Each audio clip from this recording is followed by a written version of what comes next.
Hello everyone, welcome to the lecture. I hope you guys are all doing really well and having a lovely holiday so far. As lovely as it can be when you're preparing for the HSC. But I hope you guys are enjoying that. I hope you're appreciating the fact that, it's only a couple more weeks to go and then you're done. So hopefully that's exciting. Today we're going to be focusing on revising all aspects of the syllabus so that you guys feel ready to go ahead and conquer the HSC. So welcome. Before we just get started, I'll just quickly introduce you to all that we have to offer here at ATA Notes. So you can access all of these free resources at our website, atanotes.com. So that includes study notes. If you're looking for any last minute study notes, I think that's the place to go. Lectures, discussions. Lectures, we've got the lectures on this week, so attend all that are relevant to you. We also have Head Start lectures happening, which is would sort of focus on the earlier content of the term. So if you want some revision on that, feel free to attend those lectures as well. We've got discussion forums, newsletters, ATA calculator. That's gonna be pretty important in these next couple of weeks. And then articles as well, that are written by our tutors, and they include everything from study tips to like uni guides and stuff. So definitely check that out. So welcome to today's lecture, and like I said, we are going to be revising English Standard today. So let's get started without further ado. My name is Aditi, and today I'll be taking you through the content. I graduated in 2021 as Dux with an ADA of 95, and the subjects that I tutor are English Extension, English Advanced, PDH/PE, and Biology. So I tutor English Advanced, PD, and Biology at CheatSmart. I'm currently at the University of Sydney. Please excuse me, I've got a bit of a viral happening, so if I cough a bit, yeah, just excuse me. So I'm studying at the University of Sydney, a Bachelor of Science and Bachelor of Advanced Studies in Medical Science. So my two majors are Medical Science and Political Economy. Generally love reading, good shows, and sunny days, and it's shaping to be a pretty sunny summer this time around. It's been pretty hot, so yeah, I'm looking forward to it. I'm really looking forward to it, as I'm sure many of you are as well. Um, Summer, beaches, there's cricket if you're into cricket, because cricket's, summer of cricket's always nice. It's not the Ashes though, which is a bit sad. But we've still got cricket and tennis as well. Yeah, Australia Open. So yeah, anyways, lots happening. So, you have a lot of incentive to smash out those HSC exams and then enjoy the summer afterwards. So today we are going to be focusing on revision, and specifically we're going to look at exam skills, practice questions, and sample responses. So that's to help enhance your writing and to really hone in on those last like little skills that you sort of need now to finalize everything as you walk into the exam. So essentially what we will be doing is that we are going to uh, firstly focus on revising the common module. Then I'll kind of, what we'll do is I won't make it a break as such, but I'm definitely going to spend some time. I'll be live answering the questions actually, so I'll be giving you a chance to like type out any questions and get any common mod questions in before we move on to module A, B, and C. And then we will continue focusing on questions. So I'll be answering questions throughout today's lecture, so please ask as many questions as you like. What's really important is that just a couple of things that I should have sort of mentioned a slide earlier, but I'll mention it now, is that firstly, this lecture is recorded, so I'll be live answering your questions, and this is a pre-recorded lecture. I'll be live, that's kind of the main thing. You'll be able to access this lecture after it's over, and you'll also be able to access the slides just underneath where this video is playing. So it should be like probably your left hand corner down the bottom, and it's definitely giving me a lot like a YouTuber vibe. Like, subscribe my channel, guys. No, yes, it should be, the slide should be down there, and you'll find the recording on this page on which you're viewing the live recording right now. Yeah, and I'll be live answering any questions, like I said. So let's get started. And remember, no question's a silly question. Please ask as many questions as you like, but obviously be respectful. It's a learning environment. Everyone's learning. So yeah, so just be respectful. That's kind of it. So let's get started. What you get out of today's lecture is up to you, right? So I want you to focus specifically on asking any questions that you have, jotting down notes as I talk through stuff, because I always tend to yeah, like talk off the screen a lot, so add own little pieces of information here and there as they come to me, so you won't find like everything's written on the slide, because I'll be adding a lot on top of it. So definitely take some notes down for things that resonate with you. This is the last lecture series before your HSC, so ask questions. That's so important, and like I said, I will be live answering them. Remember, it is anonymous. You can ask questions anonymously, but just, yeah, please make sure that you're being respectful. And no question's dumb question at all. You know, the question that you have, probably everyone else or many people, other people have it as well. So ask. I've always been told that, well, what was the quote? I forgot the quote, but basically the vibe is that, it's, you're smarter if you ask questions. Yeah, if you're smart if you ask questions, even if it's a dumb question, because it's smarter than someone who does not ask questions at all. So yeah, ask questions. That's not the exact quote, by the way. I just sort of made that up, but that was the general vibe behind that, is to ask questions. If you're unsure about anything, ask. Okay, so let's get started with paper 1 revision. So as hopefully you would know by now, after doing the trials and practice papers sorry, and practice papers as well, is that there are 2 sections of paper 1. We've got section 1, which is going to focus on unseen text and short answers. 20 marks, right? Questions can range from anywhere from 2 to 10 marks, and you kind of want to spend about 45 minutes on it. Section 2 is our essay. You just have to write a single essay on your text, on your prescribed text. There is no related text that's needed. The syllabus does mention, studying a related text, but that is only for like class assignments. That's only for formative assignments. It's not for the HSC. So you're only writing an essay on your one prescribed text. Again, spending about 45 minutes there. And that's also worth 20 marks. So when you approach this paper, you have an hour and 30 minutes. You're given 45 minutes for each section. So the way look, you can either do it back to front or front to back. There are only 2 questions really. So see what works best for you. Section 2 essay first, and then section 1 working backwards for most marks to the least can definitely maximize your marks, because you're like you're spending time and you're sort of working sequentially from the 6 mark down to a 3 marker. So that means you have you're maximizing your marks essentially. But that's one way to go, or if you just want to go back to front, that's all good as well.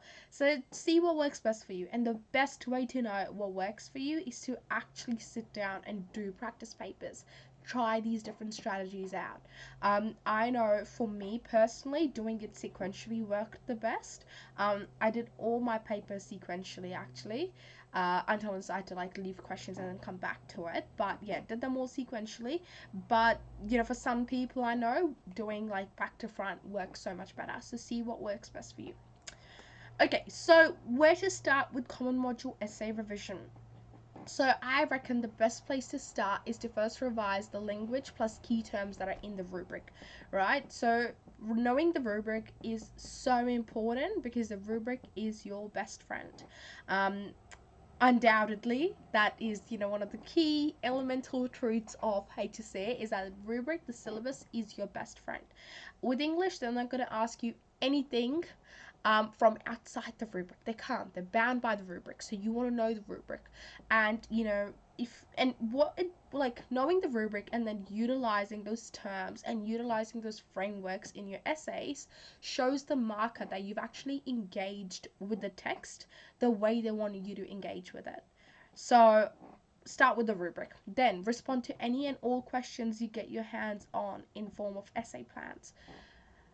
There are so many questions available online, and luckily now you guys have 4 past HSC questions to work with. One more than every year. Yeah, one more than the year before you, 2 more than the year before that. So you've got 4 papers to work with, and that's a pretty solid number to begin with. And then you can find past papers from like different trial exams. There are also questions on the ATA Notes forums. If you search up Module A questions, or Mod B questions, you'll find a whole list, a huge extensive list of questions on the ATA Notes forum. I actually just used it the other day. I th- yeah, it would say that we've shifted to a new website, but the post is still there, and there are so many questions. They're text specific questions as well, so definitely check those questions out. Practice essay writing, that's so important. So once you've looked at the questions, once you've formed um, essay plans are good to begin with, but they're not going to get you the whole way. You actually have to sit down and write the whole essay out. I would recommend beginning. Hopefully by now you've already written like individual, 40 minute papers, 45 minutes for common mod essay. So now as you're getting closer to the exams, I would recommend doing the whole paper in one sitting. So do the whole paper one in, an hour and 30 minutes. So the more you mimic that exam environment, the more confident you'll feel, the more prepared you will be. Finally, receive feedback. That's so important. There's no point in just doing the practice questions and stuffing them into your drawers and being like, okay, I've done it. So definitely get feedback on them. Send it to your teachers, send it to your, ask your friends to look over it, ask older siblings to look over it. They may, be like, oh, whatever at first, but they'll do it. And I say that as an older sibling. I feel like, yeah, whatever. And then just do it. So get some feedback, all right? Any feedback is better than no feedback, so get some feedback. Yeah, but everything, the key here is like knowing um what you're going to get, knowing the language and the key terms in the rubric. That's so important. So like I said, NESA's bound to the rubric, so they can only ask questions from the rubric.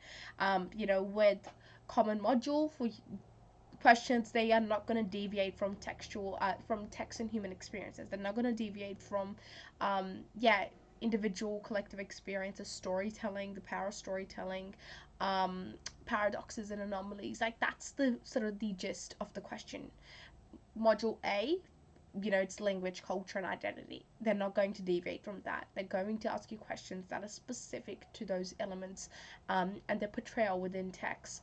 And finally, Module B, close study of literature. They're gonna, with that one's a bit hard because they can kind of ask you anything about the text, but that essentially that's what the rubric is, the fact that they can ask you about the significance of the text. So in order to do that, you've had to look at the text in a lot of detail. So yeah, they're bound by the syllabus, so make sure you highlight key terms and phrases in the rubric. This is super important, especially for Common Module and Module A. Think about how you would argue with these ideas through the lens of this idea, and would you have to slightly tweak the main idea as well. So let's have a look at the 4 rubric concepts for common mod that you should know like the back of your hand. So, individual and collective experiences, human qualities and emotions, anomalies, paradoxes, and inconsistencies, and role of storytelling. That's the fundamental gist of the rubric for you. Like if you know these in good detail, if you have linked these back to your text, you have a very solid foundation.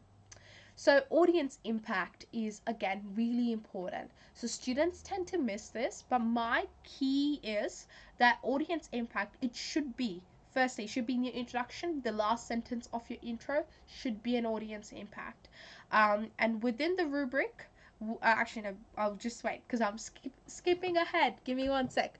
Okay, so audience impact is key. Included in your introduction, the last sentence of your introduction, included in the last sentences of your paragraphs, and also when you do your analysis. So the my key for analysis is QTEL, quote, technique, effect, link. So within the link part of my analysis, I like to link back to the question, and I also like to link back to the audience. So don't just squeeze in your audience impact at the end of every paragraph. Bring it into your analysis, bring it into your paragraphs, and make sure that you have that audience impact at the end of your intro. Last sentence of the intro, audience impact. So why so you must address why your composer is saying things, right? What do they want to achieve out of it? And this is how the syllabus has framed audience impact. um, Composers are doing it so that audiences can see the world differently. Composers are doing it so audiences so that they can challenge assumptions. They're doing it so that they can ignite new ideas, and finally catalyze personal reflection. So with every questions, you can choose whichever one of these audience impacts you want to work with, and then you want to include it consistently throughout your essay. Don't forget about that audience impact. Really, really important. Okay, knowing what to write. Give me 1 sec. Let me just drink a bit of water. All right. Once I can close the lid properly. Okay, so knowing what to write is so important. And the only way you'll be able to really smash out the question is if you know all elements of it. If you are able to deconstruct all. Sorry, let me close my window. Okay, close my window. Sorry about that. All right. What was I saying? The only way you can the only way you can really answer the question properly is if you break down all elements of the question. So each question will contain or some of the following ingredients, and it is your job to identify them. Firstly, it's going to have a concept from the rubric. Secondly, it is going to have, generally will have a prescribed focus that relates to the concepts from the rubric, and finally an audience impact statement. So concept from the rubric and audience impact are, concept from the rubric's always going to be there. Audience impact you sort of make up yourselves based on the question and like the tonality of the question. In terms of prescribed focus, like 99% of the time it's there. Sometimes it can be like linked to the rubric if it's a very simple statement plugged out of the rubric. That's only when you will find out how to find a prescribed focus, but otherwise prescribed focus or focuses are generally there. So let's have a look. So we've got this question, creating a judgment from the question. So let's have a look. How has voice been employed in the text to ignite new ideas on individual experiences? So concept here, straight from the rubric, individual experiences. So if you don't know your rubric, it would be, and especially if it's like not an obvious link back to the rubric, if it's more like storytelling or reflecting particular lives and cultures, or if it's worded a bit differently, it'd be hard to tell. So make sure you know your rubric. So yeah, concept. Then prescribed focus here is voice, because they want to see essentially how this main key element of voice is shaping the text. That's our prescribed focus. And then audience impact here is igniting new ideas. Question generally, like they can say the audience impact specifically, or they may not say it specifically. That's totally up to like us to choose.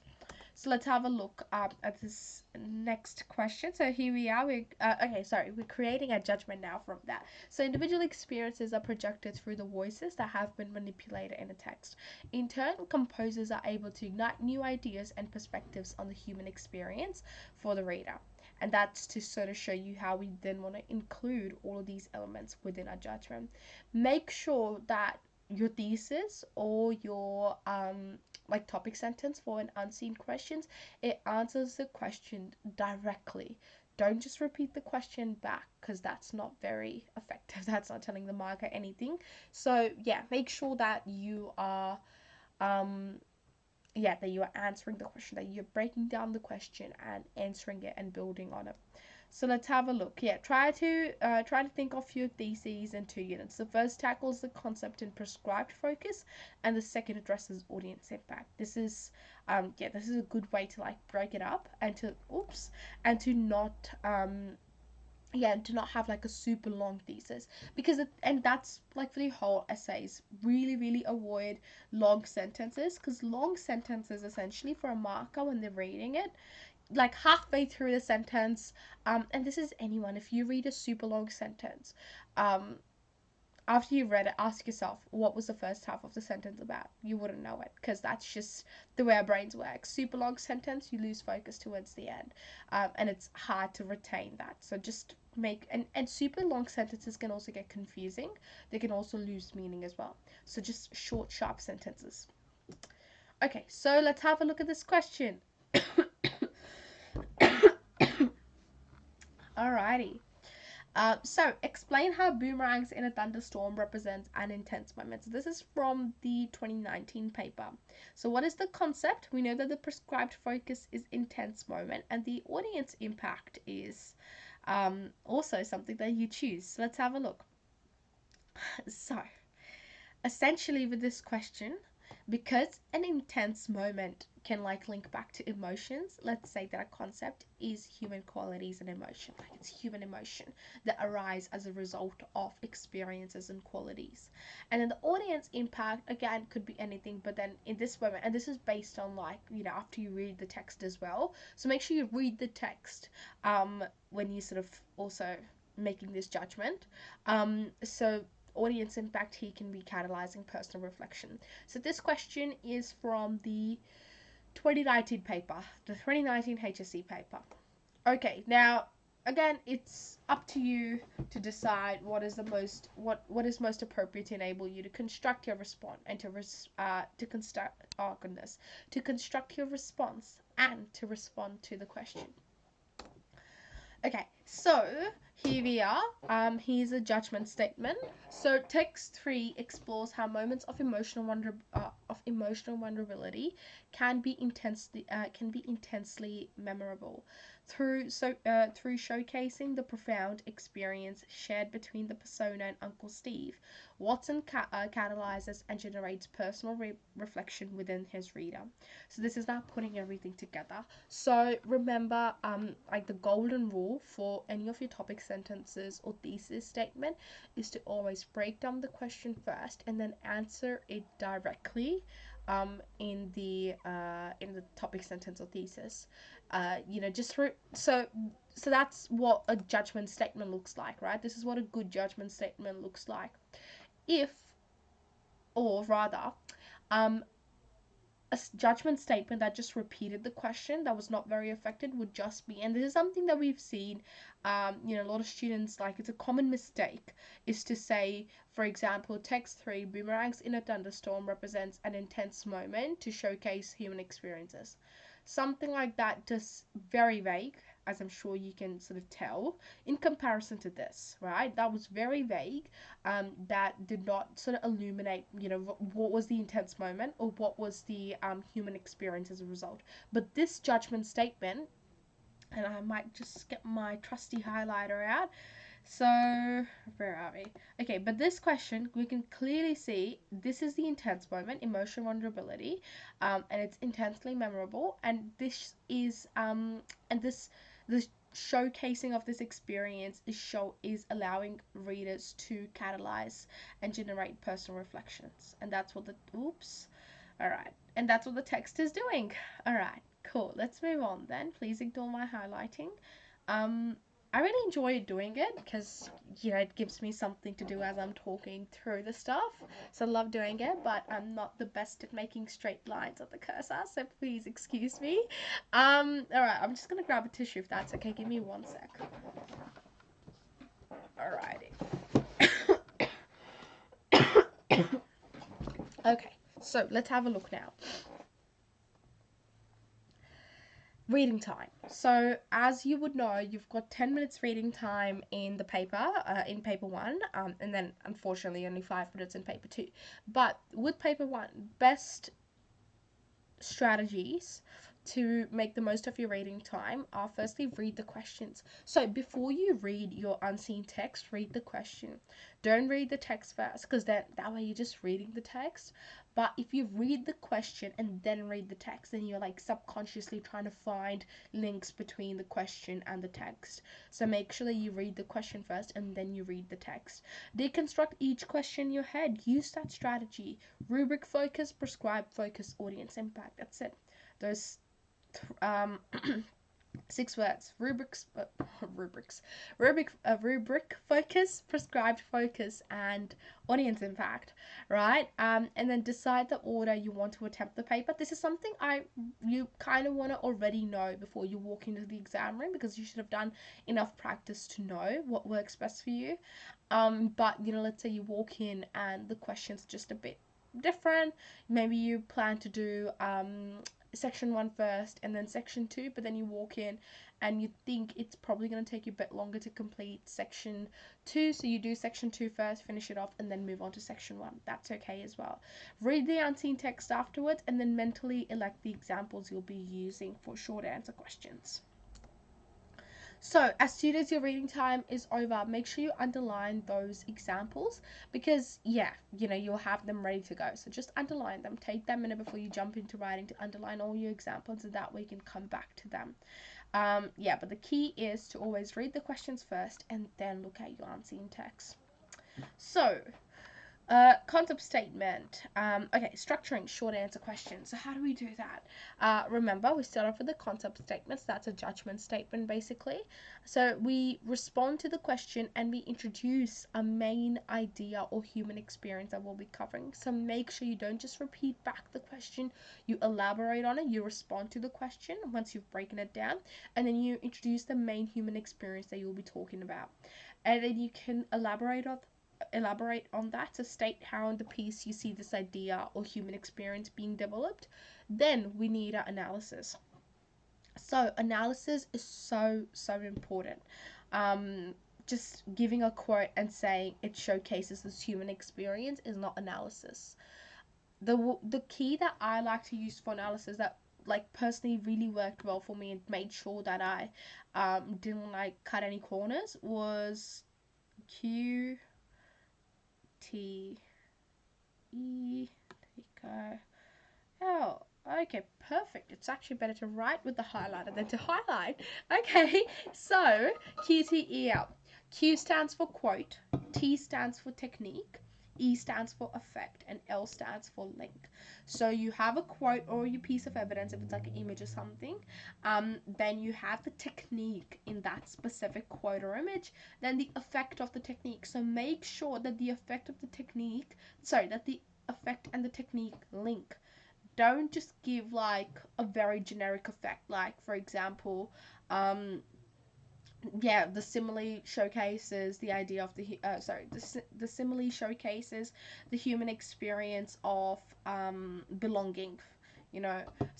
Something like that's not very it's not very effective, is it? Because it's not even linking properly. So make sure you link the technique to the effect. So let's say the simile, and I need to think of a simile here actually first. Let's say, just trying to think of a simile. Okay, she's shown like the moon. Very, and I'm sure most of you are snickering at that simile. But let's say, okay, she's that's a tongue twister. She's shown like the moon. So let's say that was the quote, and the human experience is personal fulfillment. Okay, or let's say achievement or something. It's the human resilience, human experience of resilience. So someone's achieved something, it's a poem, and then the quote is she's shown like the moon. Just stick with it. It's an example. So something like that. The analysis could be, for example, this is evident in the simile she's shown like a moon, which compares the individual's brilliance and their brilliance and and then the fulfillment to the brightness of the moon, to showcase the natural to showcase the natural beauty of the moment, right? Something like that, where you're actually linking the simile to the effect to make sure that the technique and the effect actually link. So that's that, and then audience impact as well. So relate the audience effect to the syllabus, for example, igniting new ideas. Q equals n minus 1. So Q equals n minus 1 is a little formula that we like to use here at TutorSmart. And that's basically quotes. So the number of quotes that you're using equal to the number of marks minus 1. So if it's a 4 marker, n is 4, and so Q is going to be 3. So use 3 quotes in a 4 marker response. If it's a 5 marker, use 4 quotes. If it's a 3 marker, use 2 quotes.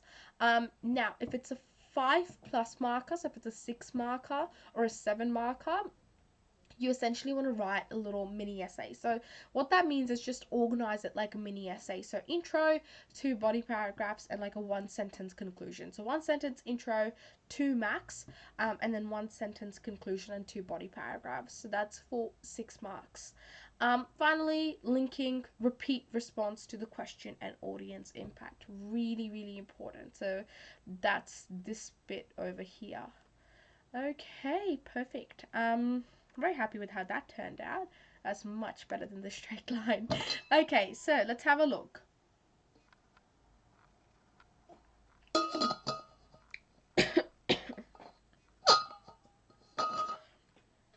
Okay, so the number of quotes and techniques that you're using, like I said, Q equals n minus 1. And that's maths and English. Yeah, so just talked you through that. Longer marks, like I said, 6 markers plus, and that's generally for either comparing like 2 texts. So those are usually the questions that are like 6 marker plus, or if you are exploring one text from 2 different angles, that's also a 6 marker. Generally, it's also a 6 marker or above that. But yeah, mini essays mini essays for that. So that doesn't mean you're writing like super long, like proper essays. It just means the structure mimics like an essay. So 1 line intro, 1 line conclusion, and 2 body paragraphs in between. Here we are. Here's the structure for you guys. So 6 markers plus opening sentence, body 1, which can be either first text if it's a comparison, or theme 1 if it's just a one text. And then you add in these quotes. So see 3, 4 marks. So you just, if it's a 6 mark, for example, you'd only want to have, let's say, 2 quotes per 6 or 7 marks. 2 quotes per paragraph is more than enough. If it's 8 or 9 marks, then you want to add in the third one. So it'd be like 3 quotes per paragraph. And then concluding synthesis, which reinforces the judgment that you've made. Okay, let's move on then. So let's have a look at this exemplar. Explain how text 1 ignites new ideas about power. So here's text 1. It is a fist. So you can see that there is a fist and there are people inside the fist. So it's a 3 marker. Take a moment to think about this. What are some techniques that you can see here? Maybe pop some in the chat. What are some techniques that you can see here? Give you I was going to say 1 minute, but that's going to be too long. I'll give you like 30 seconds.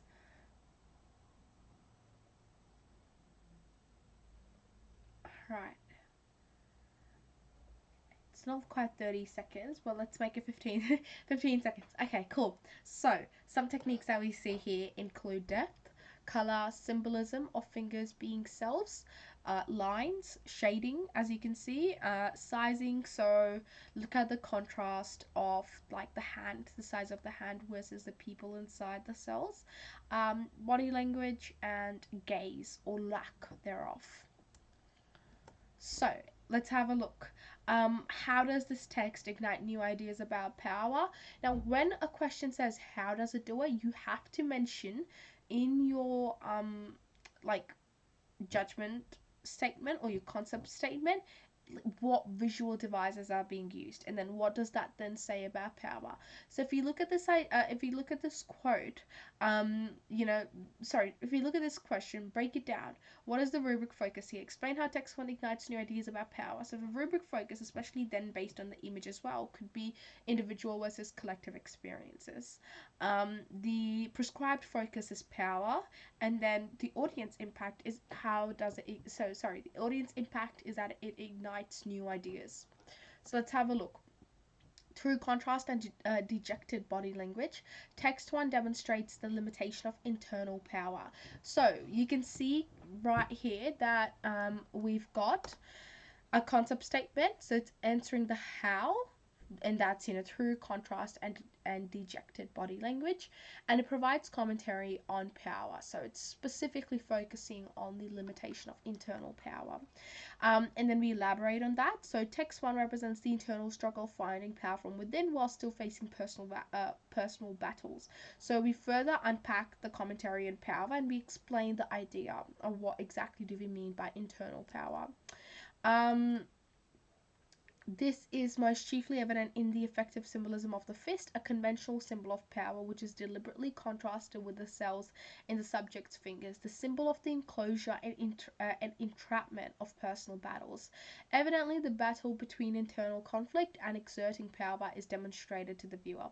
So here we have our evidence, so it's the symbolism, and we have our evidence, which is the symbolism of the fist, and then that's the technique as well. Symbolism and contrast is a technique, and then finally we've got the audience impact and the link back to the main idea. So we do the same thing for the second quote. This is again reiterated in the body language of the subjects trapped within within the cells as they appear dejected and downcast, further symbolic of this struggle to the viewer. So this is a second piece of evidence, is the people in the cells, and then we say that the technique here is their body language, their dejected body language. And we finish off with our audience impact statement. Therefore, text one expertly utilizes contrast and body language to demonstrate the limitation of internal power to viewers. Okay, so let's have a look at an extended response. How do we actually approach an extended response? So the essay will require you to demonstrate your understanding of the module using your prescribed text. So remember, with all of your modules, you are using your text as a way to show links, you're using the prescribed text a way to show how you've interacted with the syllabus. So it's not, you're not actually studying the text, but you're studying how the text is representing and bringing to light text and how it's bringing to light human experiences. That's what you're doing. In module A, you're not studying your text, you're studying how the text is bringing to light the role of language, culture, and identity in shaping ideas. So always keep that at the back of your mind. So when it comes to revising common module, what do? Remember, steps for your introductions. First thing, thesis has to answer the question, can be 1 or 2 sentences long. Make sure it's not just repeating the question, you're actually answering it. Answer and elaborate. Introduce your text in relation to the module. Introduction of context and how the composer has been influenced by their context to say what they're saying. And then audience impact. One key thing here is to include the themes that your body paragraphs will be built on in this part here. Now, if you want, you could also include it in number 3 as well. That's totally okay too, but it just works better when you include it after you sort of introduce the text. Okay, moving on then. So let's write an introduction to this question. The truth is always something that is told, not something that is known. If there were no speaking or writing, there would be no truth about anything. There would only be what is. So that's a quote from Susan Sontag. So to what extent does this statement reflect the way truth has been represented in your prescribed text? Let's have a look. Now here you're going to use both the quote and the question to answer this, to break it down. Alright, so concept here is the role of storytelling, right? So that's from the rubric. It says the truth is always something that is told, not something that is known. If there are no speaking or writing, there is no truth about anything. So that's part of the rubric. It's saying that storytelling is reflecting particular lives and cultures. Um, Prescribed focus is in the question here, the way truth has been represented. And finally, audience impact. Um, so with the audience impact, look, it could be so it could be here, so where it says how the text is reflecting the way truth has been shaped. So you could say it asks you to reconsider your understanding of truth. You could always say challenges assumptions about our understanding of truth, or it ignites new ideas about truth as well. Any of them work, but as long as you kind of link it back to the main idea here of truth. So let's have a look. Here we go. We have a band six sample. So in Billy Elliot, Stephen Daldry utilizes storytelling to perpetuate the truth that masculinity is undefined as he challenges masculine stereotypes and conventions to audiences. So you can see that we are linking. So we've got all parts of the syllabus there, right? We've got storytelling, how he's using storytelling, what he's actually like what he is representing by exploring truth. So he's talking specifically about the truth that masculinity is undefined. Um, and he's doing that to challenge stereotypes and conventions to his audience. So in your thesis, you have to address all three of these. So I'm going to write it here. Address A in your thesis. In your thesis. There you go.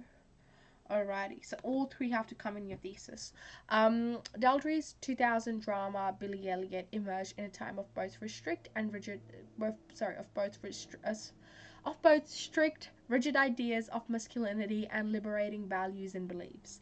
Through the human experience of rebellion, determination, and sexual expression, Daldry uses storytelling as a vehicle to challenge masculine ideas. Therefore, through the display of these human experiences, Daldry actively challenges pre existing limitations on the masculine identity and reveals the truth of them being outdated and undefined to viewers. So we've got relevant terminology from the rubric. So you can see it here, storytelling challenging perspectives. We are introducing the text context so that derivations can be made later to individual arguments. So you can see that here. So you've got context there in terms of how, it's spread out of time there of both strict rigid ideas and also liberating values and beliefs. We introduce our key human experiences. That's really important. Do not forget your themes. And you want to have like that 3-theme paragraph. That's really important. And finally, considering the audience impact. There we are. Okay, moving on then. Writing bodies, step by step. So, concept plus themes. This is your topic sentence that links the theme to the question.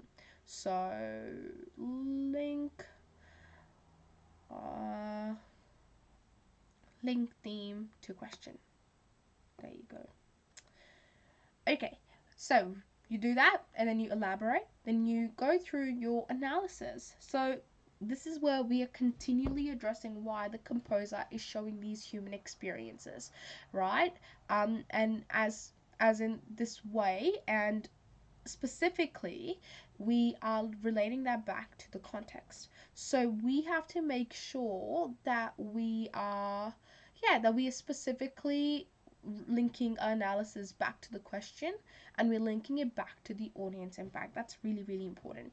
And you want to have at least 3 pieces of analysis. That's really important. And then argument summary and audience impact, linking it all together. So same thing with your analysis here.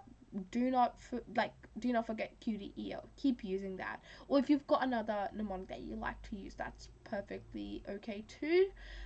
As long as you have like the quote, the technique, the effect, and the link, and you've got all, for them, you've done it. So just make sure you focus on that. Let's move on then. So number of examples between 3 to 5 examples under exam condition is acceptable, but you have to analyze the techniques. You have to analyze it properly for it to count, right? And you have to have equal amount across all body paragraphs. If you're going to stick with three across um, each of the paragraphs. Like, and this is where quality this is where quality versus quantity comes in as well. So there's no point in having like 5 quotes and then not going through them, like just like listing them or using them as words. So this shows Billy that whatever the quote is, and then you move on. That's not analysis. That's just like explaining. That's just listing. So there's no point in doing 5 quotes that are all like that. Instead, do 3 quotes where you actually go through the whole quote technique, effect, link, and you actually analyze what is happening. So remember, your essay is an argument. It is not an explanation. So you don't want to explain stuff. Don't retell stuff. Just get straight to the point with your analysis. Moving on then. So there we go. Biggest mistake in body paragraph is actually not analyzing or making a judgment, only explaining.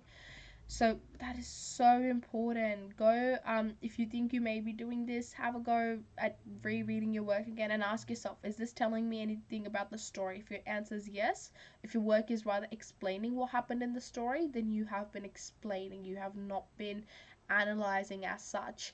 We need to provide commentary on the human experience concept of emotion, and you have to justify your argument by relating it to the composer's context and also their purpose.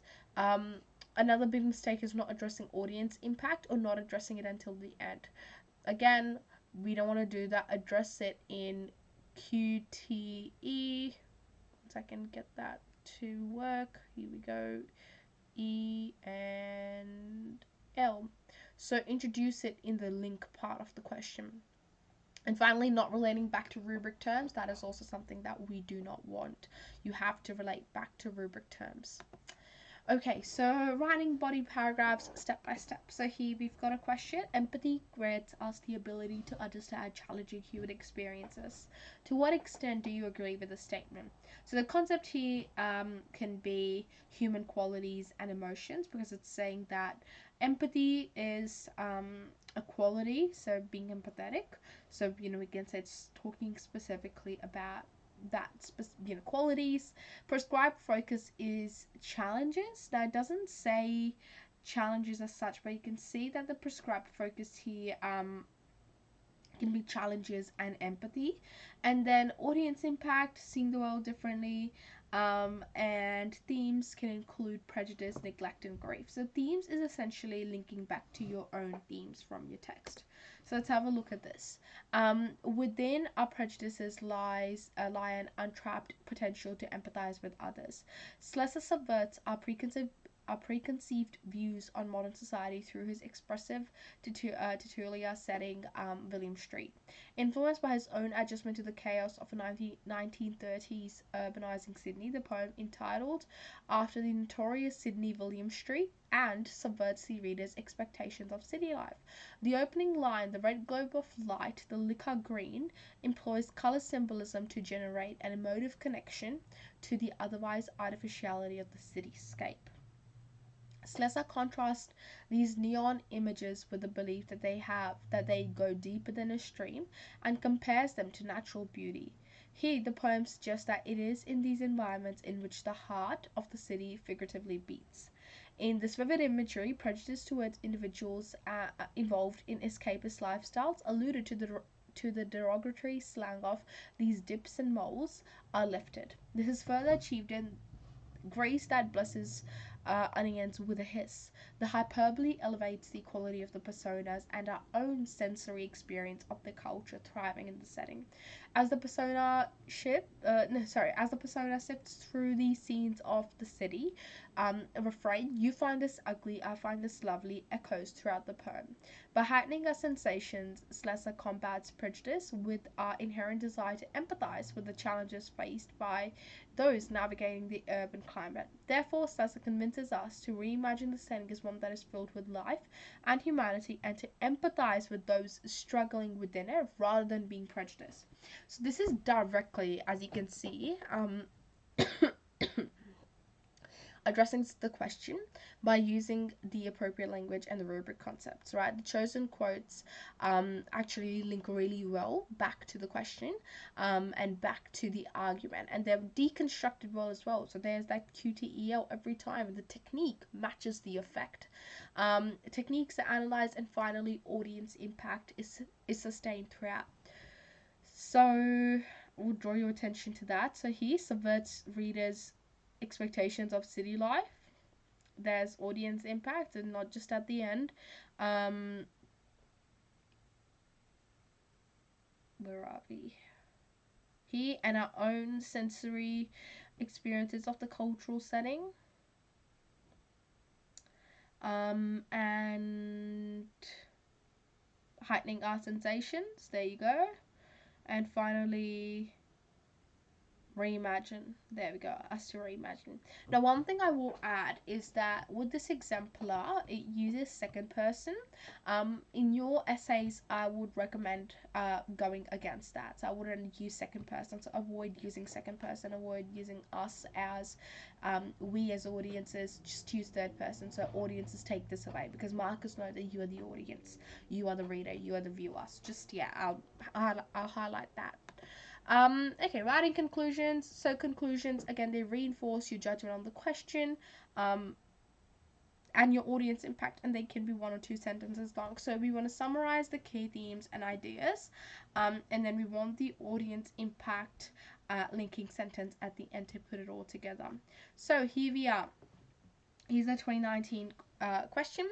So, to what extent does the exploration of human experience in I Am Malala invite you to reconsider your understanding of strength? So, as you can see, human qualities and emotions, the key there. And that's because we're looking at the quality of strength. So that's the prescribed focus. And then the question says, reconsider your understanding. So it's already giving you an audience impact. There you are. I'm gonna get a straight line. Yes. Okay, so let's have a look. Where are we? So here we go. This is a conclusion. Now, one thing that's kind of important with the conclusion is that your essay is not considered complete. So it's not considered sustained until you write that conclusion. So if you're running out of time in an exam, just jot down like a 1 to 2 line conclusion. Literally, just so that, you know, your essay is counted as complete. And, you know, so that you're not automatically like pushed down to a band 5 level just because you haven't written a conclusion. So make sure you write a conclusion so that it's a sustained response, and you can still, you know, fight for that band 6 category. So let's have a look at this conclusion though. So in essence, the qualities and emotions that determine our capacity to persevere and remain strong are constantly reassessed in changing contexts. I Am Malala's exploration of knowledge, empowerment, and resilience as key ideas is sustained over the course of the autobiography to transform our understanding of human rights and enable us to connect deeply with her emotional experiences. Ultimately, through studying how Malala as an individual has responded to contemporary issues, we are encouraged to reflect upon our own responsibilities to support others and to strive towards being better people by also embracing the strength within ourselves. So this reiterates our initial judgment. It summarizes the main content of the essay. So these, for example, are the 3 techniques, because it says through the exploration of knowledge, empowerment, and resilience. Oops, almost. All right. And finally, this is the audience impact. What did we actually learn from this? And that's really important. You know, like elaborating on that is super important. So, checklist. Have I made the connections to the rubric? Make sure that you have. Have I addressed the audience impact? Not just at the beginning, at the end, but consistently. I'm going to try it, writing the whole word out. Consistent. There we go. I should like get a touchscreen laptop for the next lecture series, because I've just realized how much I enjoy writing as I'm talking. Not that it's needed for English, really. You know, it's not like math. I quite enjoy it. I don't know. Yeah, I enjoy it. Anyway, so being consistent with your audience impact. Have I responded to all parts of the question? Have I made connections with the composer's context and what they're saying? Really important. Don't forget purpose and form and context. And did I analyze and not just explain? Ask yourself, is my writing telling me something about the text? Like, is it telling me what actually happened in the text, or is it telling me what is shown through the text? What are the ideas of the text? So important that you do that. Okay, we are ready to move on to paper 2 then. So I will give you just a couple of seconds to jot down any questions from that paper 1 revision if you have any. But I'm hoping that I've answered any as we've gone through. Yeah, we're doing well according to time. So let's have a look now at paper 2, and we're gonna go through everything. Just grab a quick sip of water while you guys are doing that.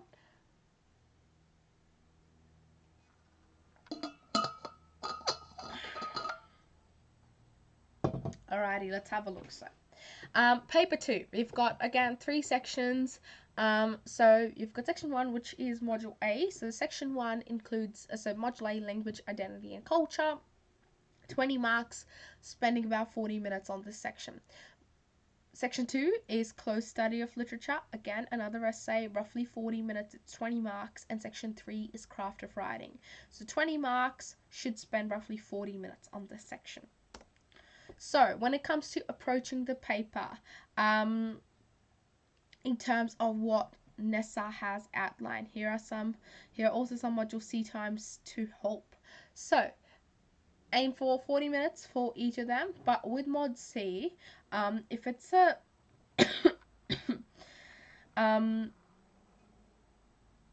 just sorry, give me one sec. Oh, okay, yeah, just got confused with the commas and the hashes. So if it's a 5-15 split, oh no, wrong highlighter to use there. Whoops. There we go. If it's a 5-15 split, aim for about 5-15 split, aim for about 10 minutes for the 5 marker and 30 minutes for the writing. 8-12 split, aim for 16 minutes for the 8 marker. That's generally a reflection. And then 12 marks for the writing. If it's a 10-10 split, aim for 20 each. Now, the thing is, if it's a 10-10 split, it's sort of okay to kind of go, I would even say to kind of go like 12 and 28 or something, like that kind of works. But you just have to see what works best for you with writing, because I know when I did my paper in 2021 with mod C, I definitely spent a bit of extra time on the writing than the reflection, but I obviously got everything in, thank God. But yeah, it's definitely spend a bit of extra time on that writing, so just because it needed that bit of extra time. But yeah, so it works if you spend a couple of extra minutes on that. Just make sure that you are that you're sort of focused on that. And sorry, I didn't mean 12:28, because that's wrong. Not 12:28. Do not spend 12 minutes on my reflection. Definitely spend more. I meant 18 and 22, 18 and 22. That's better. 18 and 22. Sorry. Just 18 and 22. So like 18 minutes of the reflection and then 22 minutes on the response, or you could even be like 17 23. That's sorry. So yeah, 17 23. That's okay too. Just see what works for you. But like for 10-10, you can my main purpose is to say that for 10-10, it's okay if it's like a bit of extra time for the creative or the the writing than the reflection. But here you are. That's a general little formula for you guys. So let's move on then, and let's actually go through each of the modules. So module A, how to study, where to start. Again, start with the rubric. Rubric is key. So start with the rubric. Let me start that. So start with the rubric, then respond to the questions. Then respond to the questions in form of essay plans. Then actually write them under timed conditions. Timed conditions really important. And then finally feedback. Feedback is so important. Get feedback on it. Language, identity, and culture. So let's have a look at the rubric. So language is looking at the system of communication shared and used by a group of people. Identity is a person's conception and expression of their individuality or their affiliation with a group, and culture is a way of life for a particular group of people. So the keys to success here in module A is that there are three key things that you need to do to successfully attack this module. Firstly, you need to have a sustained discussion of the intersection between language, identity, and culture. So don't treat them as separate entities. You have to look at how all of these three things working together to have an impact. Then you've got to look at least two distinct arguments using themes from the text with sufficient textual evidence, and finally strong audience impact, which linking sentences to evaluate the representation of language language, identity, and culture in your text. So, keys to success. There are three things that you need to keep in mind. So, what that essentially is that the sustained discussion is so important, because it shows the market that you've actually looked at this intersection between these three things, that you've actually studied the text through that lens that they wanted you to. So remember, we use language to understand and communicate our identity. Our identities together form our cultures, and then we use language as an expression of a culture. So all three of these are working together, and they're not separate to each other. They're all working together, and they're all represented together in text and in society in general. Let's have a look at the second part now. So when it comes to using two distinct arguments using themes from from the text with sufficient textual evidence, remember at least two distinct arguments with textual evidence. So you can look at assimilation, inequality, bilingualism, class discrimination, diversity, empowerment, gender, family, inequality, marginalization, multiculturalism, norms, ownership, power, authority, prejudice, race, stereotypes, and status. So you want to make sure that you're using two distinct arguments to actually put it all together. Then finally, when it comes to the audience impact, linking all of that together to evaluate the representation of identity and culture, and pay key attention to the word evaluate here. This is where the audience impact puts everything together. So module A has a single audience impact statement, but with common mod and module B you have to express it in your own ways, and you have to sort of choose which one's how to best express it every time. So here we are.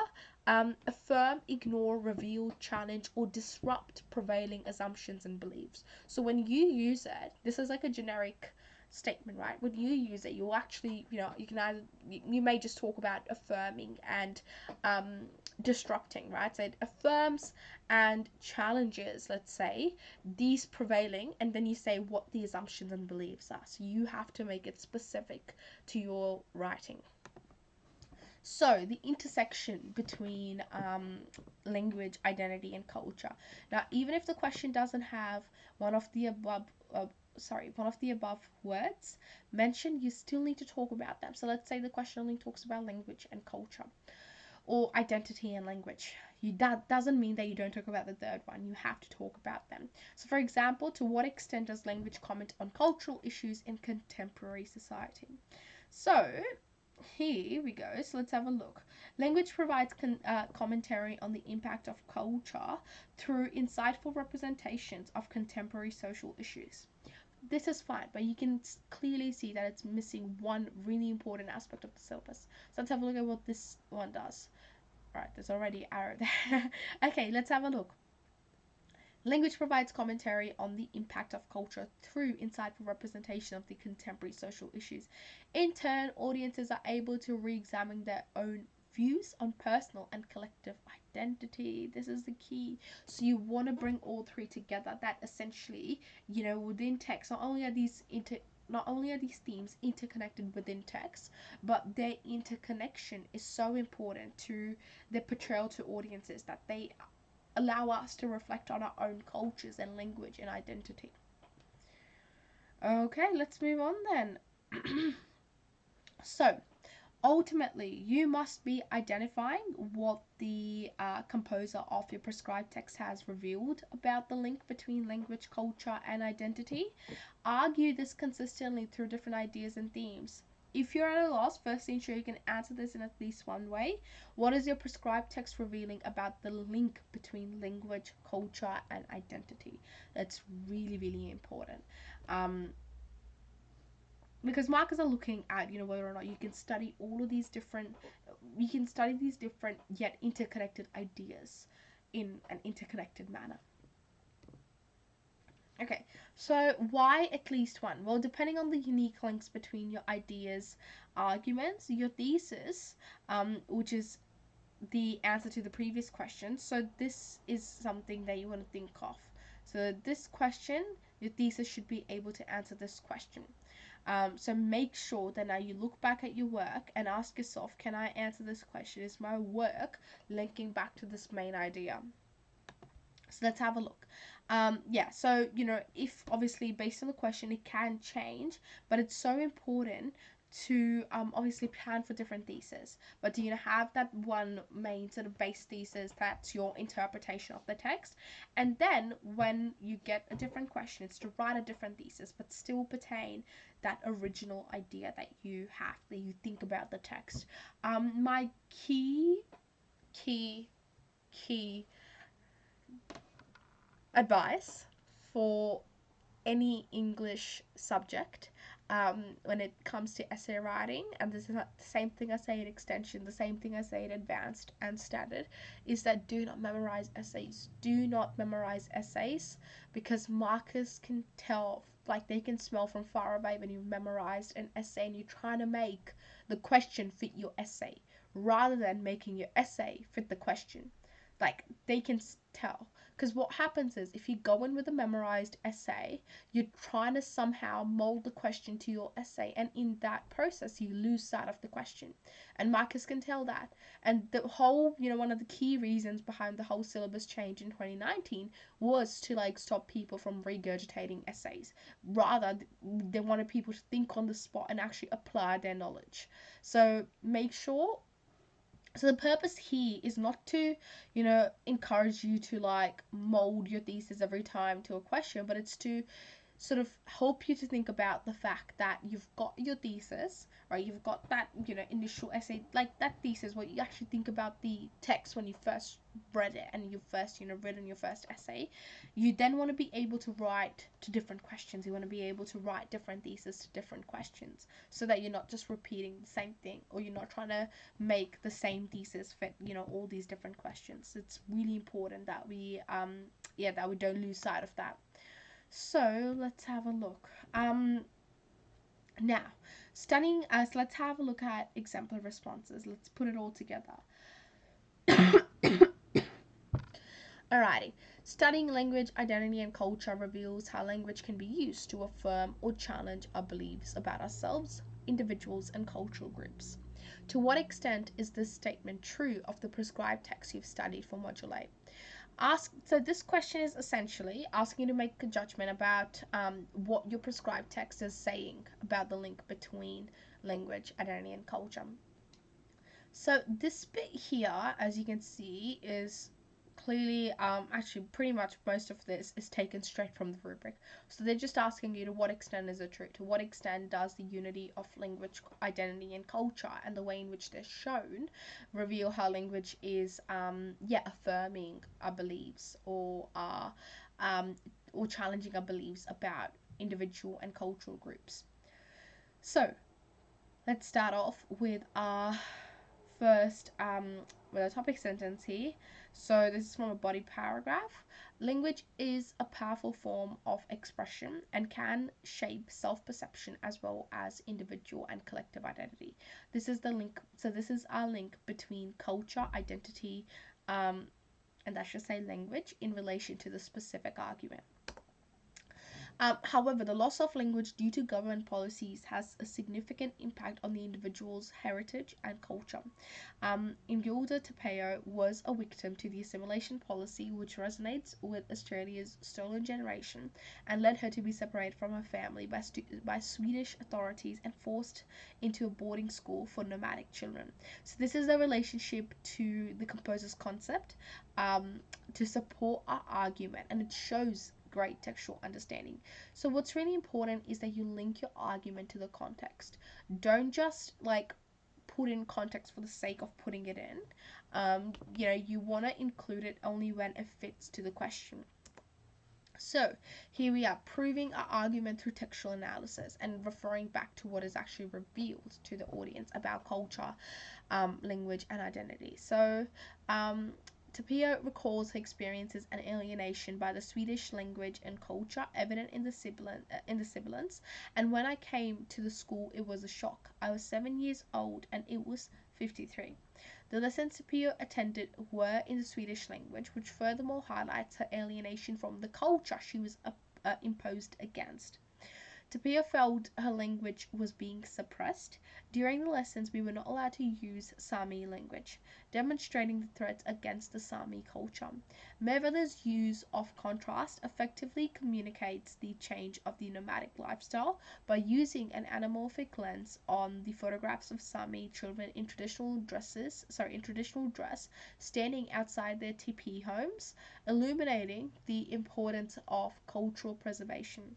Tapia's poem They Lulled Their Children by the Fire, bedtime songs drawn up the smoke hole, the fire warms, is anthropomorphized by motifs of safety and warmth, containing images of fire and coffee, and is complemented with non-diegetic sounds of reindeers galloping and fire crackles. In doing so, Mervada creates a harmonious atmosphere. Poetry plays a significant role in Tapia's beliefs to maintain her language. If you're not going to do anything, then the language is just going to disappear. And despite the obstacles that threaten the Sami culture, Tapia's poetry has helped influence and resurrect the Sami language and culture. So you can see here how we continually draw that link between the individual, between the peer's identity, between the way in which she has used language to preserve the culture, and you can see that link very clearly there. Another really good thing that this analysis does is link back to form. So when it talks about how poetry plays a significant role in Tapero's belief, and also obviously context as well. So finally, we finish with a reiteration of judgment and the audience effect. So language is vital to our identity and shows to the extent of how Mayweather's bilingual documentary encourages a newfound respect for its maintenance. And remember that judgment and audience effect at the end is really important. Okay, looking at Module B then. So, um, predicting the unpredictable when it comes to Module B. So, Module B can be quite unpredictable because your ultimate aim is to explore the notion of texture integrity. So, this is so important. Module B questions can be pretty specific, they can be pretty general, we don't know. And that's why this is like the only module where the rubric is very sort of laid back because it wants you to there is a focus, like, it's not like there's no focus, there is a focus, and the focus is just studying the text in its entirety and looking at looking at the links between textual integrity and the text, if your text has achieved textual significance. So unlike common module and module A, we don't have that, lens through which we're looking at the text. So we don't have the text and human experiences or the language identity and cultural lens. Rather, I'll be just studying the text for what it is. So yeah, it can be a bit unpredictable, but so our audience impact here is that the unity of a text, its coherent use of form and language to produce an integrated whole in terms of meaning and value. Just gonna grab a quick sip. So have a think of that. What is it asking us?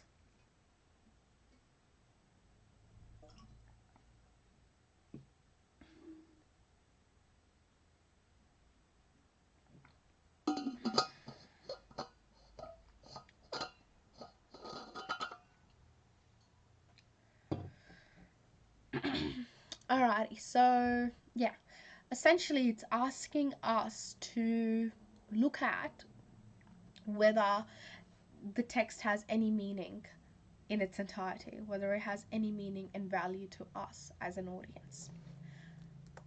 So, textual integrity is the unity of a text, its coherent use of form and language to produce an integrated whole. So, it's looking at how form, language, and ideas are all working together. And so, we have to think about what makes the text good, what makes it effective. If you think of a book that you really like, what makes it a good book? Or a film that you really like, what makes it a good film? Or a poem that you really like, what makes it a good poem? And it's usually the form, how it's written, how it works, and the ideas that make it good. And I think film is a good example here because, what makes a good film? Well, if it's directed well, if it's, really compelling, if it's got like really good, let's say, dialogues, because that's how language features. If they're really powerful dialogues and the concept behind it is good. So think of that, these three things working together. What makes it good to study, and will it stand the test of time? That's really important. So all the texts that you're studying in this module, they are texts um, that are significant, right, and that are standing the test of time. And a big clue of that is the fact that you're studying them now. So think about yes, just make sure when it comes to this, you consider what is a good text, and your own understanding of the text, like your own personal interpretation of the text, is so important in this module. So let's have a look at how we actually sort of approach module B. So for success in module B, here are some things that we have to keep in mind. Firstly, we have to remember that we need to have a sustained discussion of the construction and representation of the text in relation to the question. How has the text been constructed and what does it represent? And that would sort of link back to the question. We want to have at least two distinct arguments using themes from the text with sufficient textual evidence. It's really important. Finally, strong audience impact, which links the sentences, strong audience impact, linking sentences that insightfully address textual integrity. So every time we have to come back to the idea of textual integrity, and you can call it textual significance, you can call it literary merit, you can call it literary value, whatever you like. So you can use those words interchangeably, and it's good to use them interchangeably as well. So construction and representation in the question. Module B requires you to have a strong judgment on how a specified aspect of the text contributes to its lasting impact. So this is where, like we said earlier, you can be asked like a very text specific question or a very generic question. So we have to make sure that we know the text in detail, that you've read it in detail, that you have an opinion on the text. That's really important. So you can get a form-based question, which can ask you how has a prescribed text effectively transformed genre conventions to represent key ideas. And this is focusing specifically on, its macro construction, let's say. Then you can get character-based questions as well. So to what extent has the protagonist informed your understanding of your prescribed text as a whole? So when you get character-based questions, it doesn't mean that you just talk about one character the whole. Let's say you obviously bring in other characters to distinguish as well, but like it's based on your understanding of a character and how the character links to form, language, and ideas. Thematic based questions, these are very, very common. So discuss the ways your prescribed text has represented the notion of choice. And finally, audience based, evaluate how your prescribed text has significantly challenged audience assumptions. That's super important. And you can get text that, so you can see like how it's like super specific here. So specific, and it kind of goes down to more like a generalized path. So you can get super specific questions or you can get generic questions. We don't know. And that's why you need to have a really good understanding of the text as a whole, have really solid ideas of the text as a whole, and be well prepared to mold your analysis accordingly. So let's have a look at, yeah, you can also get questions which actually combine multiple aspects. For example, how is form used to represent a certain theme in your text? How is form used? How is the um, how is how is form used to represent the theme of identity, or rather belonging, let's say, to reconsider your understanding of belonging in the text. So you can get those questions, unfortunately. Um, let's have a look then at the macro techniques of the text, the form related techniques. So you obviously want to know form related.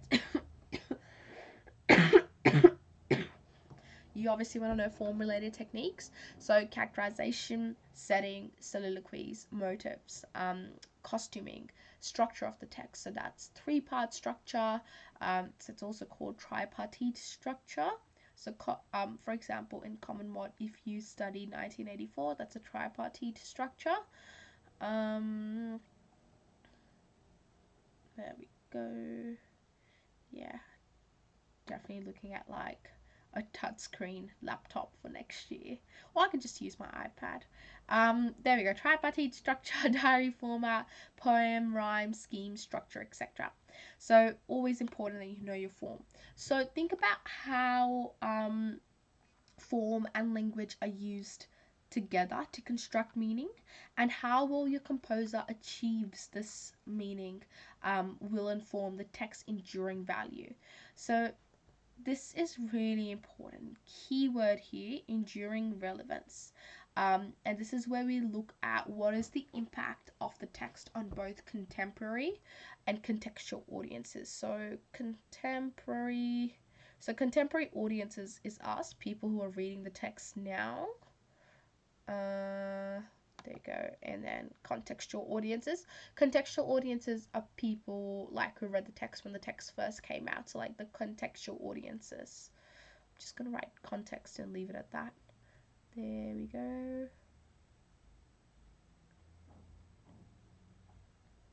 And we'll put the little verses here so you know that it's looking at the impact on contemporary versus contextual audiences. And finally, textual integrity of the text. That is going to inform the textual integrity of the text. And because the text can only have an enduring value if all the elements of the text are working together. So think of a movie or a book or a film, same thing, or like a text that you do not like, and the reason you may not like could be one of the three. Think of a bad film that you watched. Let's use film. Think of a really bad movie that you watched. You may not have liked because the dialogues were not very good. Let's say they were cheesy, like they were not very good dialogues. So that's language features were not good. They did not work together. Or you just do not like the plot. You do not like the ideas. Or the film wasn't directed well, or you felt like it wasn't directed well, like it was too slow, too fast, whatever. It didn't make sense. The first half was better than the second half or something, right? And that shows you that a text will not have an enduring value, that it will not be significant if there's something wrong with the form, if there's something not working with the language features, or if the ideas themselves are not good. And so that tells us that textual integrity, textual significance is only achieved when a text is working, when form, language, and ideas are working together to have a meaning. Okay, so let's have a look at a question. So revising module B. So this is from 2019. This is from the 2019 paper. So, literature reinforces or challenges our understanding of ordinary situations.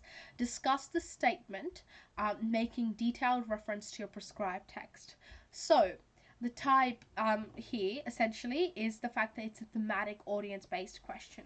So, thematic, it reinforces or challenges our understanding of ordinary situations. I'm going to switch to a highlighter here. Should we stick with blue? Let's go green. Okay, so this is a theme here, ordinary situations. So when you get a theme-based question, use that theme as an overarching idea to link like your pre-prepared 3 themes to.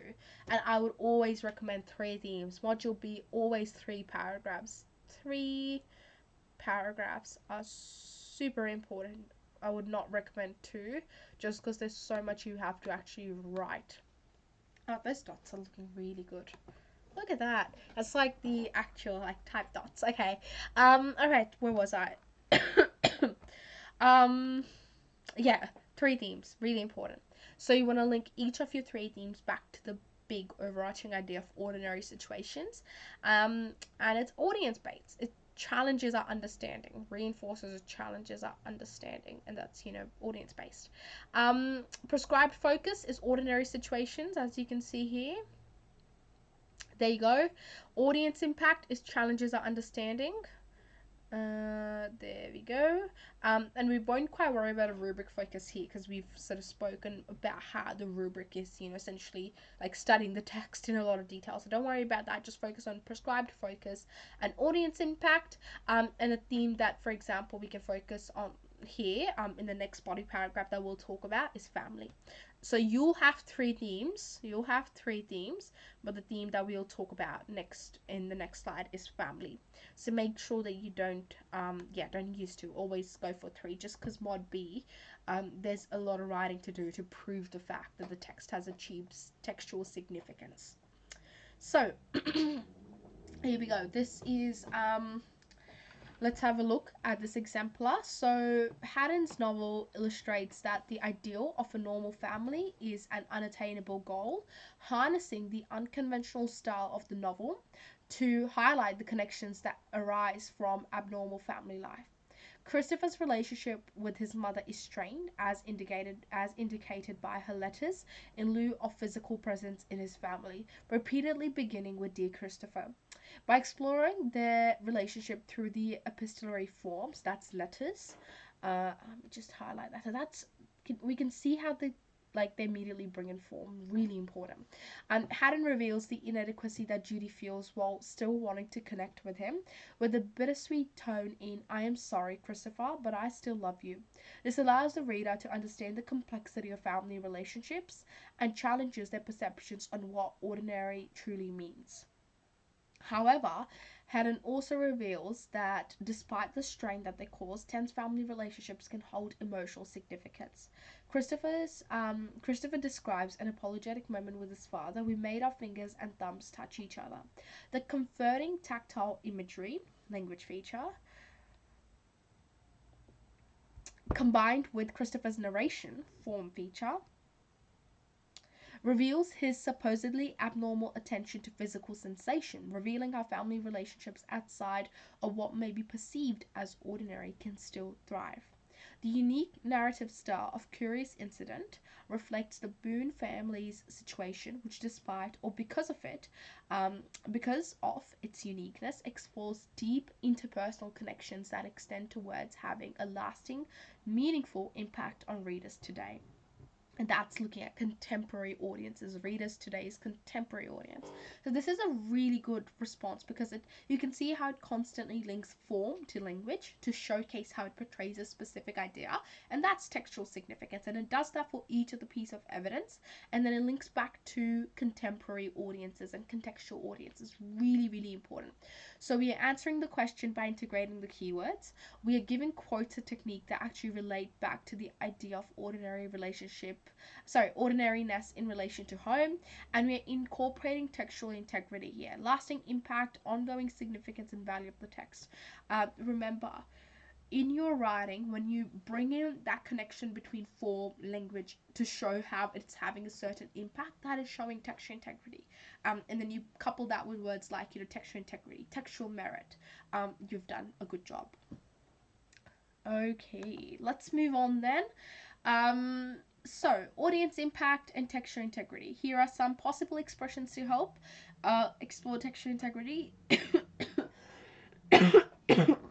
Sorry about that.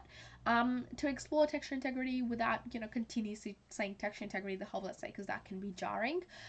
So use words like enduring value, ongoing relevance, timelessness, universality of the text. The text transcends time and space, lasting impact, continual significance, persisting influence, literary value, literary merit, and so on. Those words can be really good. Okay, so audience impact. Having texture integrity helps you link back to the question module correctly. So, for example, here, thus the past continues to have a lasting impact on readers by evoking empathy towards the intergenerational trauma that Aboriginal people face today. It is evident that Anderson's portrayal of consumerism will have ongoing relevance for readers, as it will turn, as readers will turn to its cautionary message. So you can see that there. And finally, therefore, Lee's exploration of the distortion of reality transcends time and space by continuing to raise awareness in audiences towards problematic aspects of technology. So, transcends time and space. So, make sure that you are using these key terms in your audience impact statements. So, sample essay plan tables. So, if you get a form-based question, here's how I'd recommend to structure your response. Now, one really important thing is that you obviously will go in with your, you don't want to go in with a pre-prepared essay, but you want to go in knowing your analysis and your quotes. You want to go in prepared with your quotes and analysis, right? So, when you go in and let's say you get a form question, so you want to link that analysis back to form. You don't have to change anything on the day. You just have to link. You just have to mold and link. So here's how you would do it. If it's a form-based question, link your body, like make your body paragraphs about like form technique each time. Um, then if it's character based, link it on character 1, character 2, and character 3. And each time at least 3 quotes. And sorry, body paragraph 3 can be character 1 plus 2. Or you could even bring in a third one. That works as well. But 3 quotes, really, sorry, 3 pieces of evidence, really important. At least in module B. I would definitely even go to say 4, but 3 is the minimum. Theme based, you guys are probably already very familiar with this one. You just base each paragraph on a theme, and then introduction and audience based, also do it on theme. Don't do it on audience, do it on theme, but then link in audiences every time. So that's really, really important. Okay, we are ready to start going through Module C now. So please ask if you have any questions so far, but hopefully everything is pretty self-explanatory. And obviously I've hopefully answered questions as we're going along. Let me just have a quick sip.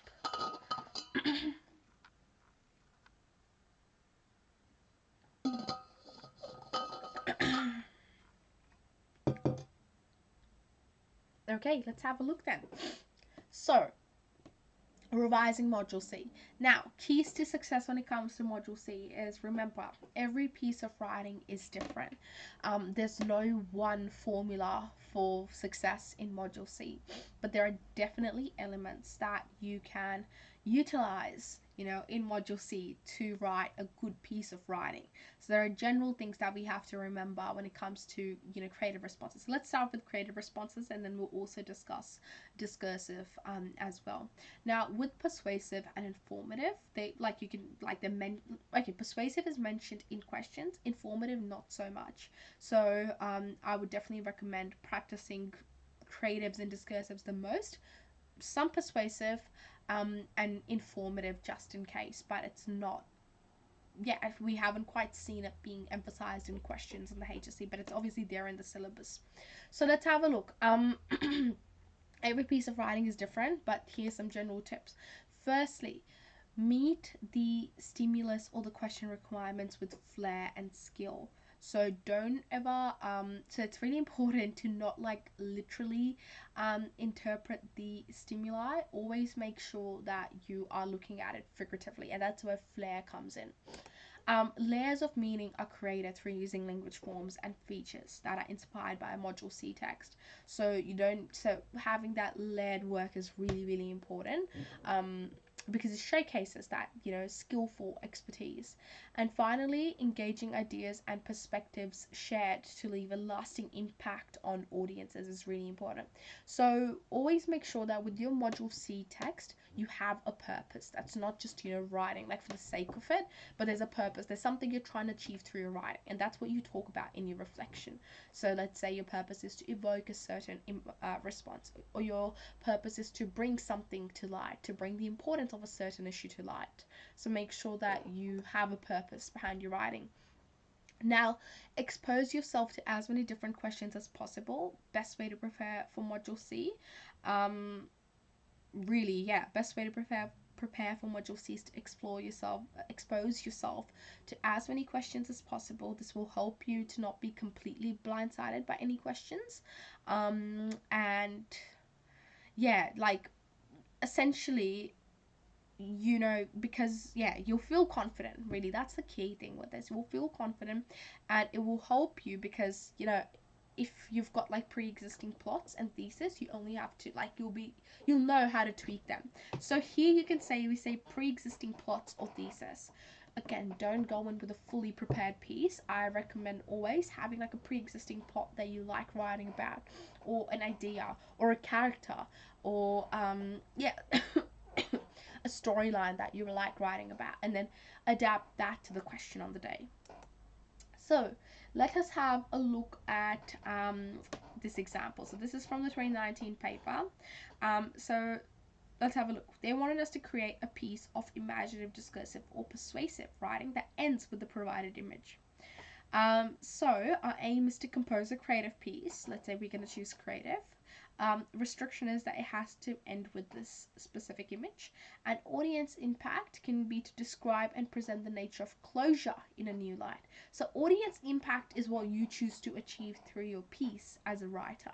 So this is what the example that we're just going to look at in a second wants to do, is to describe and present the nature of closure in a new light. Your purpose when you create a response to that will be different, but make sure that there's an audience impact that you want to have, that you have authorial intent that you want to achieve. So let's have a look. This was how I stopped running around and how I finally began coming around. When I found closure, it was far from the end. It was a new chapter, a new 5 years ahead, a new future. It was the first of countless nights of sleep. It was meeting halfway, leaving without the desire to turn around. It was the beginning, ending, ending, beginning, and every other opening and closing possible. It was realizing that I no longer needed to run, that I could stand in that alleyway and consume the colors before they could me. It was learning to venture into the unknown and embrace my greater fear of the unknowable. The answer was the question, and the silence was the symphony. I'd finally found what I'd been looking for. I knew the eyes of fate would continue to follow me, but I mustered up all the courage I had and walked away. So this is a band 6 response because it meets the requirements of the question. It ends with a piece. And the eyes of fate is like sort of seen in that image. It's like metaphor. Writing that leads up to the ending is natural, it's organic, and the personal voice can be seen. From the very beginning, this is how I stopped running and how I finally began coming around. I really liked that it was the beginning, ending, ending, beginning, and every other opening and closing possible. Like it's written very interestingly as well. So it's very metaphorical, and it uses language forms and features really nicely. So, engaging ideas and perspective shared. So you determine the audience impact in Module C. These are suggested by the rubric, but you should also consider your purpose as a writer and what your piece actually aims to do. So let's have a look. Audience impact. Describe the world around them. To evoke emotion, to share a perspective, or to share a vision. So what's really important here is that you don't forget about an audience impact in all pieces of writing, for creative, for discursive, for persuasive. And if you don't have an audience impact, like a, you know, tangible audience impact that is seen and like subtly expressed through your writing, you won't have your reflection, like you won't have much to talk about in your reflection, won't be as powerful, because essentially your reflection is your way of selling your work, right? It's saying that this is what I've done, I've thought about all of these language features, I've been inspired by my prescribed text to have to write in this certain way. So make sure that you're doing that. Okay, revising for Module C, reflection plans. So if you get, let's have a look. So, um, um, alrighty, so if it's a 5-marker reflection, just have feature 1, which can be a technique, and then which is like it can be a technique or it can be a thematic feature, but I always recommend going with techniques. So technique, and then you have to talk about your prescribed text, how your prescribed text use that technique. So 1 quote from your prescribed text, and then 2 quotes from your own text. Now the key to your essentially the key to your reflections is like most of your marks are coming from your own writing, from your analysis of your own writing. That's where the bulk of your marks are coming from. So you need to make sure you actually deconstruct your writing in the same way that you've deconstructed all the analysis that you've done in the previous module. So the same thing, quote, technique, effect, link. That's where you get your marks from, because it shows the marker that you've used the technique to have a certain effect, to achieve a certain purpose. So yeah, so that's for, so for one, so that's 1 technique from the prescribed text and 1 from your own text. For 8 marker, same thing. And then for 10 markers, for 2 10 markers, I would recommend this technique here. I would recommend this structure. So so essentially you're doing 2 paragraphs. So you're doing 2 on, you're doing 2 paragraphs, 1 on each feature. Actually, no, sorry, not this one. I meant this one. Sorry, you're doing 2 features. Whoops. Give me 1 sec. Let me rub that out. So, the difference here is, the difference here is that with this, you're using 2 prescribed text.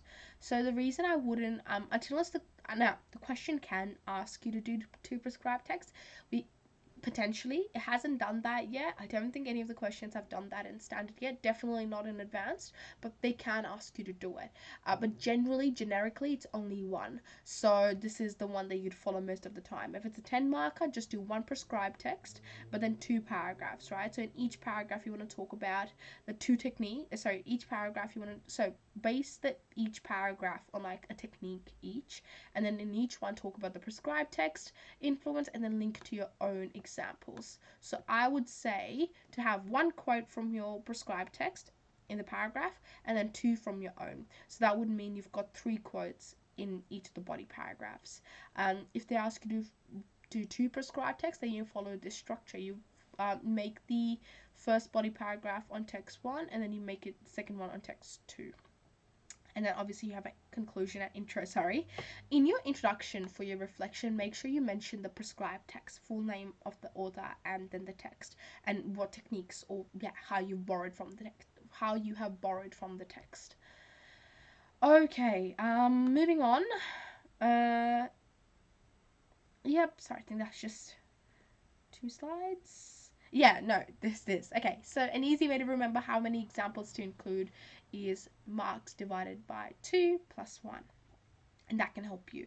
But the way I like to remember it is, especially for like 10 marks, you just go 1 quote from a prescribed text per paragraph, and then 2 from your own. So that way it's like 3 per paragraph, so you're doing 6 quotes altogether. Okay, exam review. Let's have a look at some last tips and tricks before the exam. So please ask questions. Ask away. If there's anything I can help out with, ask away. Let me just grab a quick sip.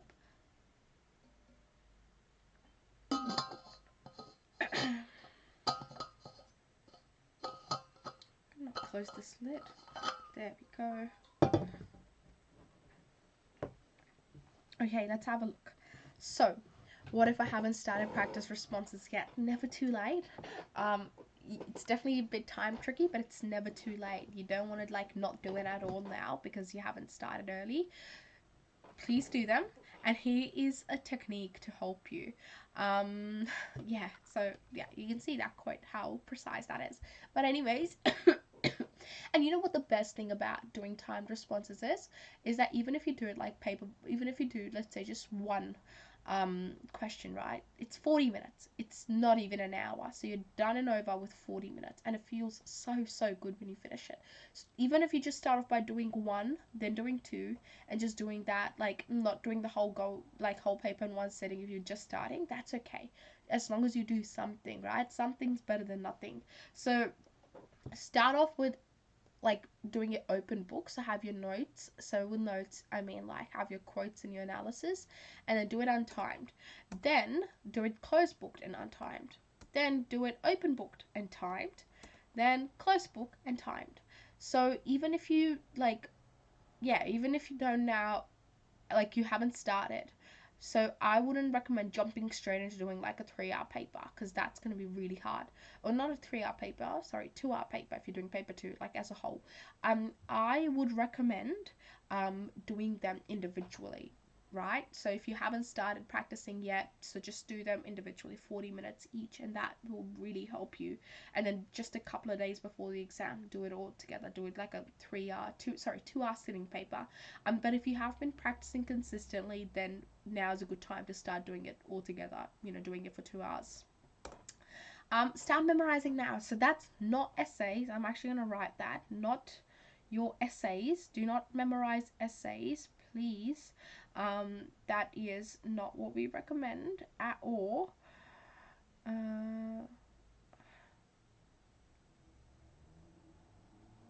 There we go. Memorize your quotes, your analysis. Quotes. Am I going to write analysis down? I don't know. Quotes plus, let's do it. Oh, that's not a plus. Where are we? I'm gonna rub that out. Here you go. So do not memorize essays. Please make sure that you're not memorizing essays, because like I said, if you memorize essays, your entire focus shifts to making the question fit your essay and not the other way around, and that is not what we want, because markers can tell when you are trying to fit in your pre-written essay or when you're actually answering the question. So make sure you answer the question, and so memorize your quotes and analysis. Do not memorize essays. Okay, let's go on then. So yeah, what if you get a mental blank during the exam? Remember, rubric's a really good friend. Go back to your rubric. Think about the rubric. Think about ideas. So if you get a wacky quote or a really obscure question, take a moment to breathe. Break it down using that rubric focus, prescribed focus, audience impact formula. Consider how the question works with your understanding of each module. Deconstruct the question using the steps that we've gone through today to address exactly what it's asking you to address. Now, other tips. Study with friends. You can do that in real time or FaceTime, but that's only if you don't get distracted by each other. If you do, maybe not the best way to go. Change up your study space if you are finding it hard to focus now. Take regular breaks. Do not leave studying subjects for other subjects to the night before. It's easy to do, but plan it out so that you're not studying for any subject before the night. I always recommend the night before the exam, do not study for that subject. Maybe do it till the evening, 4 or 5 o'clock, 6, 7 at the most, but do not recommend doing it after that. Or that's what worked for me. And I know a lot of other people. So do not study the night before. Relax, do something else, read a book, or probably most of you may not want to do that the night before, if you're not active readers. So maybe watch a movie, watch a TV show, just something. But obviously make sure you go to bed on time. Do not binge watch until 2 a.m. in the morning. Yeah, that's really important. Create a checklist of what needs to be done and highlight areas of subjects that you're unfamiliar with. This is really something that worked for me personally, was making checklists and to-do lists. Timetables never worked, because I was the type of person who'd be if I do not start at exactly 0 o'clock, I just threw me off. It just threw me off, and then I would not follow it at all. So yeah, so checklist worked for me much better. Something else that you definitely want to do, in terms of prioritizing, is following what we call the traffic light. The traffic light system. The traffic light system. So you start off by highlighting things that are, so essentially you take 3 highlighters, red, green, and yellow. If you don't have a red highlighter, pink does as well. So red, pink, no, pink, green, yellow. Highlight things that do not, that you are like not, and this kind of works better for your STEM subjects where you've got like more detailed rubrics than for English. But things that are not very clear, like that, for example, if you get a question on it, you'll be like, I don't know what to do. Highlight them pink or red. Things that you kind of like, okay, I'll be able to scrape some marks on a question, highlight them yellow. And things that you're like, I wish the whole paper was on this topic, highlight that green. So then you go back and you start off by revising parts that are red or pink. And then you go on to parts that are yellow. And then if you've got time at the end, just go back and quickly revise the green stuff. And that way, you are like prioritizing the syllabus and you're prioritizing just making sure you know everything. Now, before the exam, plan your day. Make sure you get everything ready in advance of the exam. You don't want to realize the night before that you don't know where you need to go on the day, so like the rooms and stuff. Have the materials that you're going to bring in prepped at least the night before. So plastic sleeve of, let's say, a couple of pens, or like a sandwich bag, the plastic clear wrap ones, clear water bottle, right? Get a good night's sleep. And also, if you get to the night before and you still don't feel, like you've covered everything, cramming and like staying up will not help. So I've done this. I wanna usually like not before the HSC, but rather I've done it before like class exam, a math exam actually. Did not help at all the next day in the math exam. I was very, just because I need my sleep.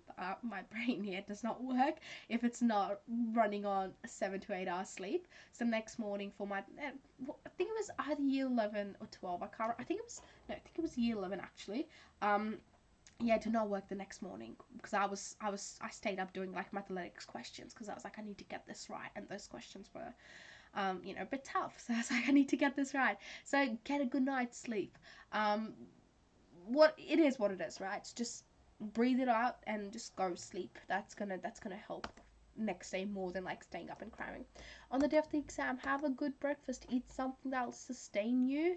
Sugar and caffeine can leave you feeling a bit jittery or panicked. And cup of coffee is not enough. Also keep your water up. Arrive in good time. I used to arrive like half an hour or so early and just sit there and read. But then I would like, and I personally like to like stay away from the main area where people would like group up and talk. That did not help me. I mean, generally, I hated that pre-exam talk. I could not do that. But it's like, oh, what did you study? How's that going? Made me so nervous. So I was like, no, I'd like just, let's just sit separately, and I would just sit and read somewhere where I just find space and quiet. So do that. Like, don't have that pre-exam talk. Like, until you're like relaxed and you're happy to have that talk, fine. But if you're like nervous and you're sort of trying to figure out what everyone else did to like make yourself feel better, wouldn't quite recommend it. Go to the bathroom before the exam. Really important. Avoid panic talk. There you go. Reading notes. Actually, I read notes sometimes. It was like usually, I think it was before my PDHP exam. I read my notes because it's like very syllabus oriented. The rest of them not quite. Music is pretty good as well. And reading, like for me, reading personally worked. Remember, whatever happens, you have done so well. You've gone through this amazing year. You've done so well. So yes, there could be a bit of disappointment, but it's not the end of the world. You're so much bigger than the HSC, and you're all going to smash it. So just do your best. And if there is an instance or something where it doesn't go as well as you expected, don't let it, distract you for the rest of the HSC. Something happens, let it happen, move on, and you guys will smash it out. So thank you guys so much for coming to today's lecture. I wish you all the very best. Good luck. It's going to be over soon. You're going to have an amazing summer afterwards. Enjoy yourselves. Make the most of this time. And whatever happens, happens. Smash it out. Enjoy. Take care of yourselves. You're so much bigger than the HSC. Thank you guys so much.